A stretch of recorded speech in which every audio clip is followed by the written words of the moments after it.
इस पृथ्वी की सतह पर मनुष्य एक थका मांदा यात्री है और उसकी कमर पर बोझ है और उसका मस्तिष्क भय और निराशा के विचारों से घिरा हुआ है।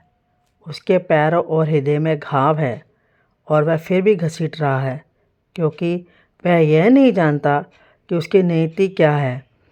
अज्ञानता से बंधे होने के कारण वह स्वयं को अपना भगवान बना लेता है और शुष्क हो चुकी आशाओं और अपूर्ण इच्छाओं के जंगल में से गुजरते हुए अपने भाग्य को खराब कर लेता है।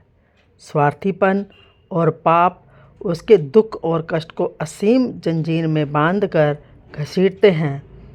माया के जाल में फंसकर वह वास्तविकता को नहीं देख पाता और नैतिक पतन के गड्ढे में गहरा और गहरा गिरता चला जाता है। जब उसकी अंतरात्मा की कचोट उसे काटती है और ग्लानि उस पर हावी हो जाती है, तभी वह अपनी दास्ता से मुक्ति पाना चाहता है। ग्लानि और पश्चाताप उसके एक नए जीवन मार्ग को खोल देते हैं। अब तब उसके तौर तरीके बदल जाते हैं। वह एक नई जागृति में जाग उठता है। उसके चेहरे पर अब अंधेरे का बादल नहीं रहता। एक नई शक्ति से वह भर जाता है।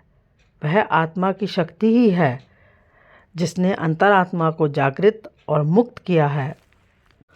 अब वह थका मांदा यात्री नहीं है, अपितु एक तेजस्वी सिपाही है जो अपने मार्ग पर दृढ़ता से अग्रसर होता है, जो अपने नियत उद्देश्य जो उसकी प्रतीक्षा कर रहा है जानता है।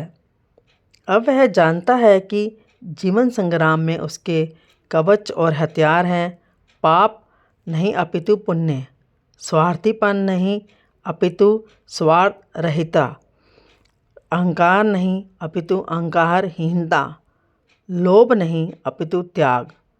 इस प्रकार से तैयार होकर ईश्वर के प्रति उद्दीप्त प्रेम और भक्ति से वह आध्यात्मिक विजय के मार्ग को देखता है। स्वयं पर अधिकार प्राप्त करके वह शत्रु को समाप्त कर देता है और अपना यह लक्ष्य प्राप्त कर लेता है, ईश्वर के प्रकाश और चित्त आनंद का साम्राज्य।